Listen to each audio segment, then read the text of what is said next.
축복하며 기도하옵나이다. 아멘.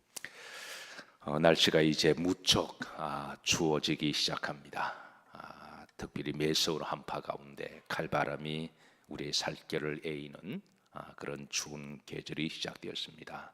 아마 올 한해는 이상 기온으로 말미암아 저 북극의 폴리냐 현상도 있기도 하고 또 생태계 교란 때문에 아마 날씨가 이제 예측할 수 없이 때로는 너무 추워지기도 하고 때로는 겨울 같지 않게 따뜻하기도 하고 때로는 겨울에 눈이 오기도 하고 또 그런가 하면 또 따뜻한 봄비가 내리기도 하는 이런 생태계 교란으로 말미암아 이상 기온적인 날씨를 많이 우리가 접하게 될 거예요.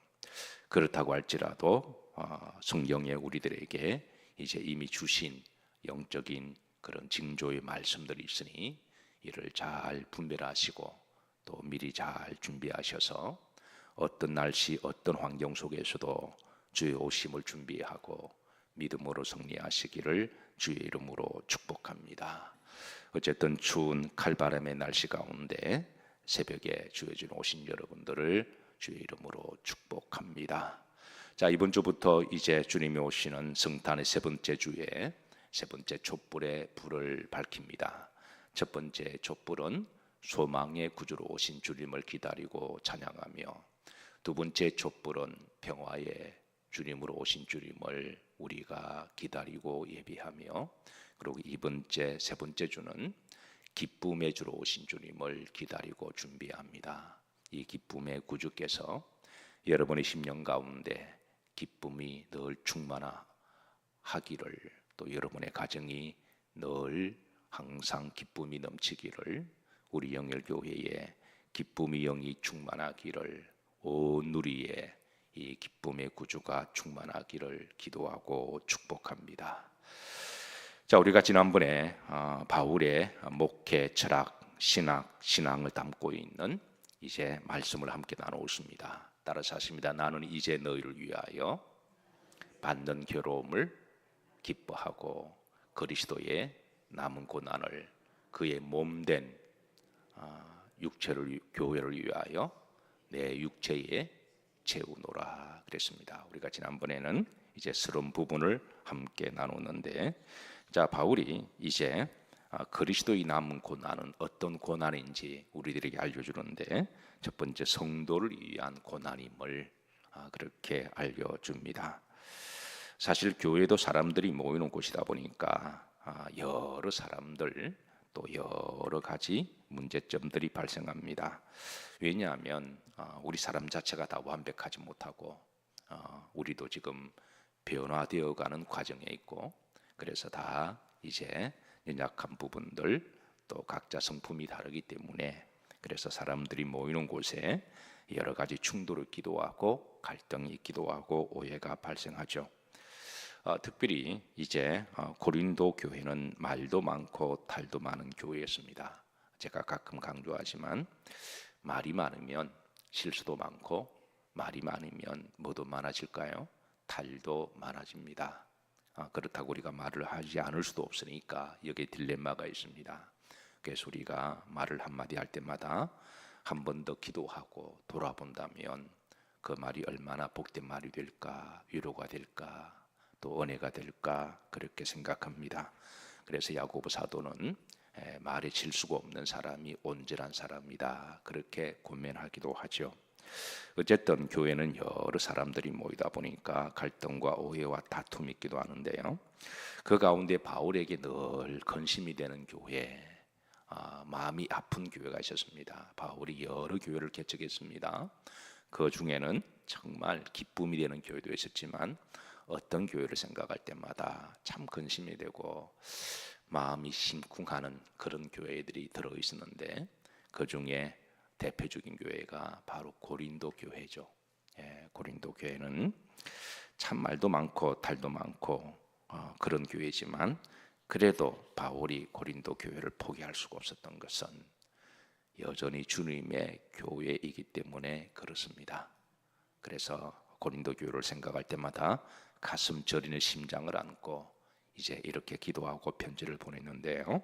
자, 9장 22절에 바울은 이런 기도를 보냅니다. 합독합니다. 약한 자들에게는 내가 약한 자와 같이 된 것은 약한 자들을 얻고자 함이요, 내가 여러 사람에게 여러 모습이 된 것은 아무쪼록 몇 사람이라도 구원하고자 함이니. 자, 바울이 여러 사람에게 여러 모양으로 대하는 것은 바울이 이중인격자라, 아니면 카멜레온처럼 자기를 변신하는 그런 기회주의적인 사람이라는 말이 아닙니다. 자, 이게 보시면 약한 자들에게는, 고린도 교회는 약한 자들이 많았습니다. 여기 약한 자라고 하는 것은 그냥 신체적으로 약한 자이기도 하죠. 예, 신체적으로도 약하신 분들, 연로하셔서 이제 노약하신 분들, 또 병이 있어서 병약하신 분들, 이제 또 젊어도 우리가 병이 들면 약해질 수도 있잖아요. 예, 그래서 이 약한 사람들, 그런가 하면 또 경제적으로 약한 사람들도 많았습니다. 경제적으로도 약해서 뭘 하나 하고 싶어도 제대로 하지 못하는 그런 안타까운 부분이 있습니다. 그런가 하면 또 고대에서는 신체적으로 약한 자들이 많았습니다. 그 신분적으로 예컨대 종이라든가 노예라든가 이런 신분의 차가 하늘과 땅으로 구분되고, 그렇게 이렇게 두부 자르듯이 딱딱 나누던 그런 시대니까, 특별히 고린도 교회는 항구에 세워져서 그때에 이제 많은, 처음에는 이제 그 멤버들이 병들고 약하고 노예, 종 이런 사람들 오갈 데가 없으니까 교회에 많이 모이게 됩니다. 그런가 하면 또 믿음으로 약한 자들이 있습니다. 시험 든 사람들, 예, 그래서 마음이 아프고 시험에 든 사람들.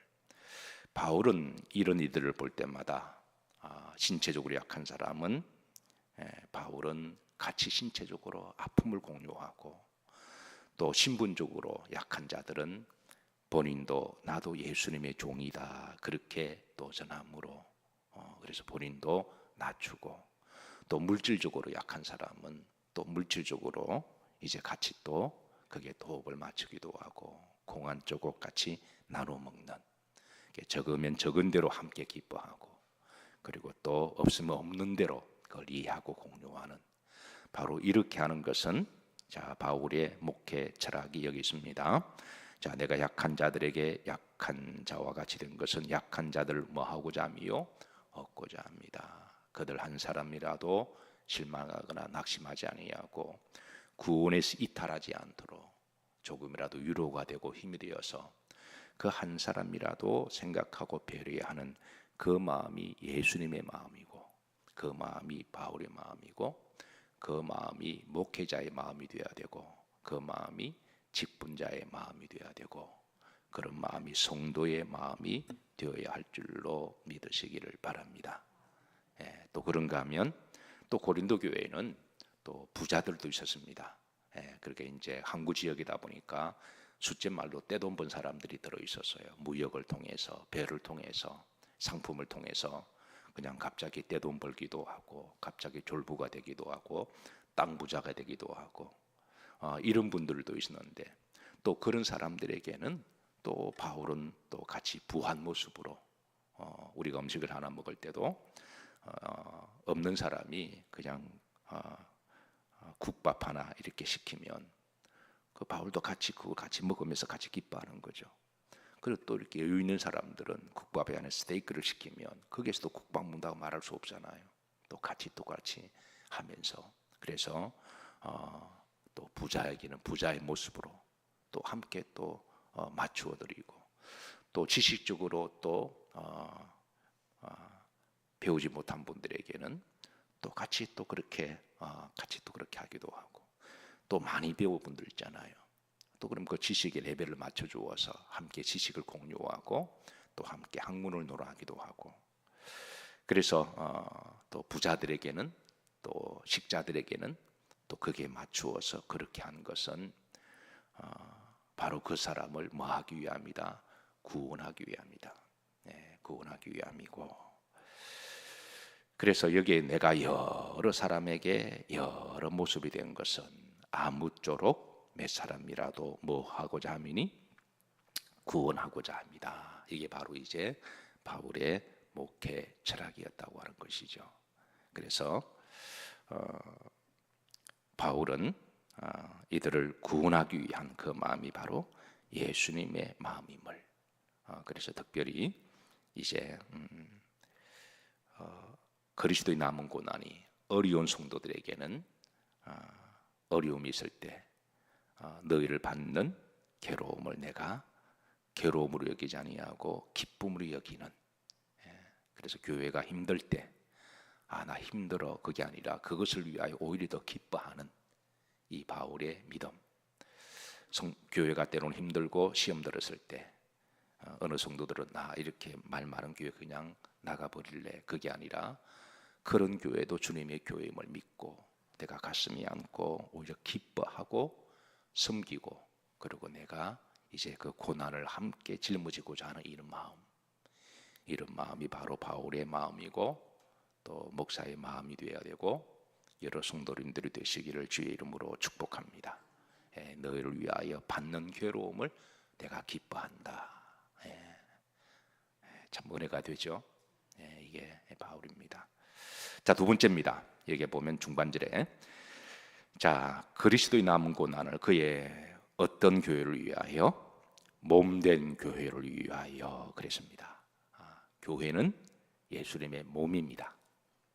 그리스도의 남은 고난을 그의 몸된 교회, 바울은 교회를 예수님의 몸으로 그렇게 비유합니다. 그리고 내 어디에 채우느라? 육체에 채운다라고 고백하고 있습니다. 우리 옛말에 이제 몸으로 때운다라는 말이 있어요. 교회를 위해서 우리가 때로는 몸으로 헌신하고 봉사하는 것은 그것은 그리스도의 몸된 교회를 위하여 내가 내 고난을 채우는 것은 그게 우리가 믿음으로 보면 그게 기쁘고 복된 일인 줄로 믿습니다.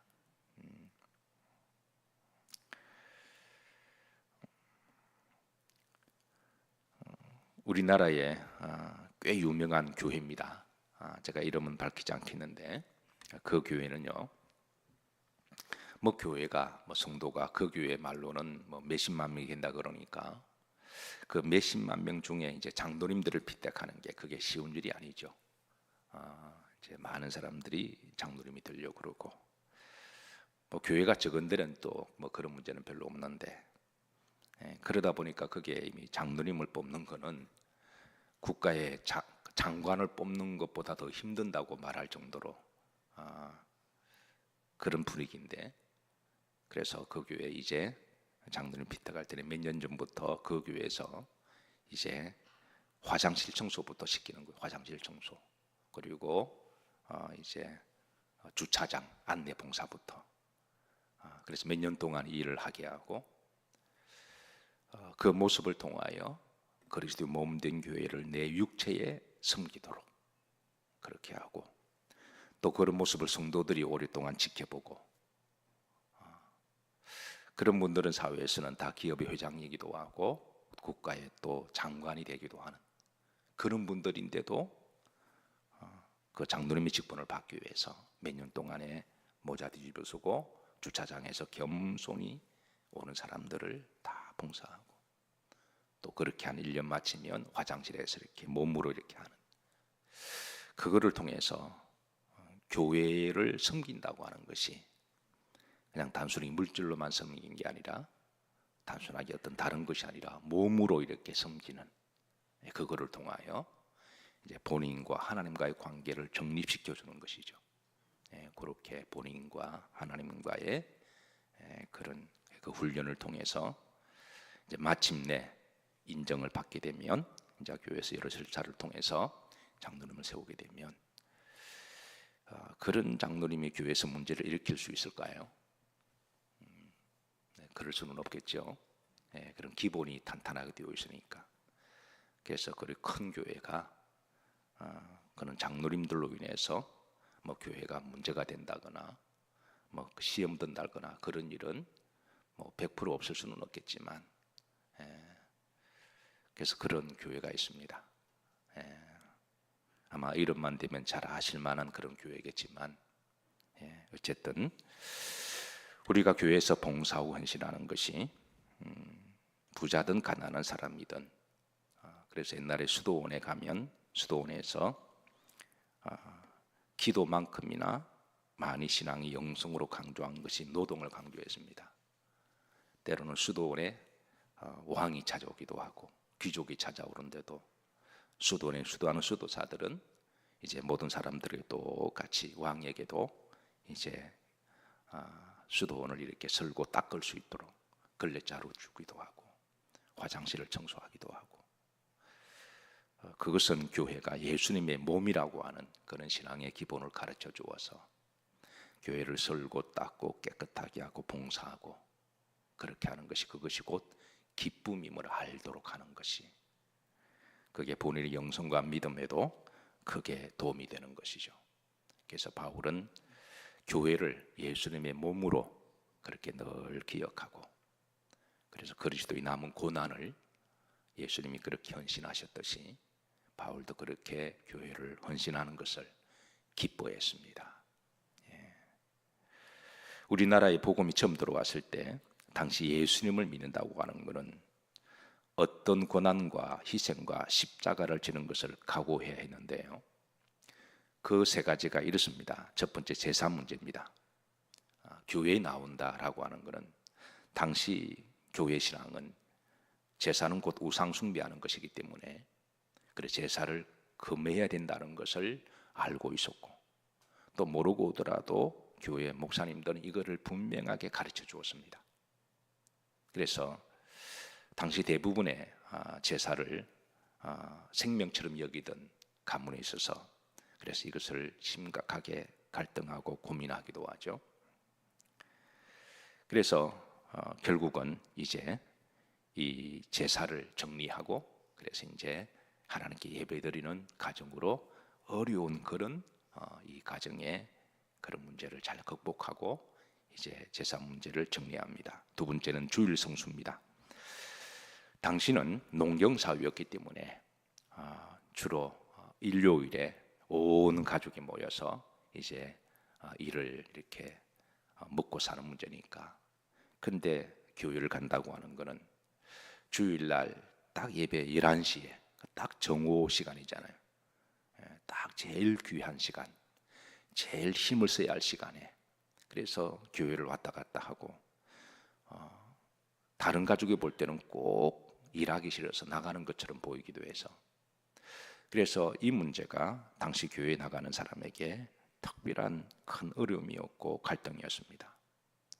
그래서 어떤 분들은 이를 극복하기 위해서 그 전날에 그냥 일을 하거나, 아니면 새벽같이 일찍 일어나서 일을 하거나, 교회 갔다고 나서 더 손이 피가 나도록 일을 함으로 그렇게 해서 가정에도 누가 되지 아니하고, 어쨌든 그런 노력들이 있었던 거죠.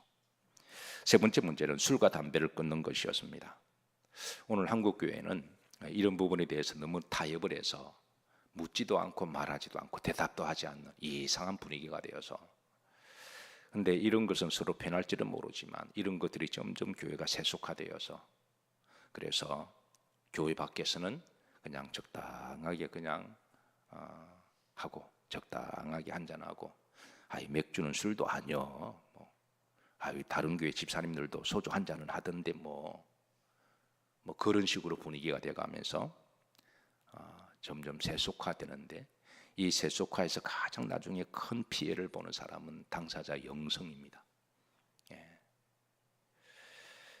어쨌든 당신은 술과 담배를 끊는 것이었는데, 이런 세 가지 문제를 이제 이것은 심각하게 각오를 하고 교회에 나오는 것이죠. 그런데 이상한 것은 이 세 가지를 각오하고 헌신하고 십자가를 지는 것을 강조를 하면 교회가 부흥이 안 되고 교회가 망할 줄 알았는데, 이상하게 그런 가운데서도 교회를 나오셔서 이 세 가지를 믿음으로 잘 정리하고 믿음을 이어간 분들이 많았다는 거예요. 그리고 교회가 한편으로는 어려움이 있었지만 한편으로는 또 교회가 건강해지고 성장하는 한국 교회가 걸어온 길이 바로 이렇게 해서 한국교회가 뿌리를 내리고 지금까지 세워졌습니다. 그래서 하나님이 우리나라 보아사, 하나님이 보아사 우리나라가 지금 만세가 되는 줄로 믿으시기를 주의 이름으로 축복합니다. 말씀을 정리합니다. 오늘 이제 바울의 철학과 신학과 또 신앙을 담고 있는 것이 바로 나는 이제 너를 위하여 받는 괴로움을 뭐하고 기뻐하고 주님을 위한 고난이라면 내가 기뻐하겠다. 그리스도의 남은 고난을 주님의 핏값으로 세우신 교회를 이제 그의 몸된 교회를 내 어디에 채우겠다. 내가 몸으로 때우면서 사실 기도도 몸으로 하는 거잖아요. 교회 헌신은 다 몸으로 하는 거니까. 그래서 몸으로 채우겠다. 오늘 마지막 찬양을 부름받아 나서니 몸 부를 때에 저는 이 찬송을 부를 때마다 제가 잊을 수 없는 기억이 있습니다. 감리교 신학대학을 졸업하고 감리교 신학대학의 전통은 4년 동안에 이제 공부를 하고 주의 종이 되겠다고 하는 그런 성지동산에서 학업의 기간을 마치고 이제 졸업식 할 때 마지막으로 파송하는 예배를 드립니다. 마지막 파송을 다 드리고 마지막 부르는 찬송이 바로 감리교 신학대학의 전통 찬양은 부름받아 나선 이 몸입니다. 이 찬송을 부를 때 졸업하는 학우들은 모두의 마음속에 아마 결연한 남다른 의지가 각오가 있을 것이라고 생각합니다. 부름받아 나선 이 몸, 어디든지 가오리다. 아골골짝 가운데라도 어디든지 가오리다. 아마 주의 몸된 교회를 위하여 파송되어지는 주의 종들이 이 기본적인 찬양만 가슴에 안고 그렇게 기도하고 사역을 한다면 아마 오늘 한국교회가 아마 많은 갈등이나 다툼이 줄어들지 않을까요?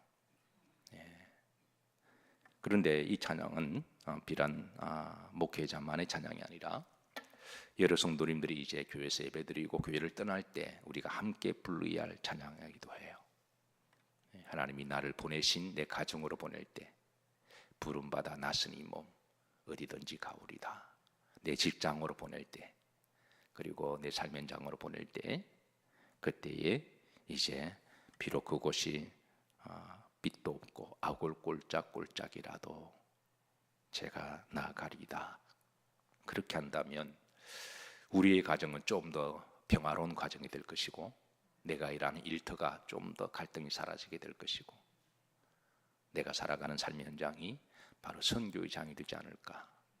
그러면 그로 말미암아 이제 약한 자들에게 내가 약한 자와 같이 된 것은 그 약한 자들에게 아무쪼록 한 사람이라도 구원하고자 하는 그런 우리의 섬김과 헌신과 고난이 그들에게 복음의 씨가 되어서 언젠가는 그들의 마음에 이제 종교성이 살아나고 내가 누군가를 좀 믿고 싶다. 인생에 큰 위기가 왔을 때 죽음에 직면하게 되었을 때 큰 사고를 만났을 때 인생의 한계를 직면했을 때 언젠가는 나도 누군가를 믿어야 되겠다 할 때 그 순간에 기가 막힌 하나님의 타이밍이 그 사람의 마음을 움직일 때 그럴 때 절로 가거나 무당을 찾아가지 아니하고 교회를 찾아오지 않을까요?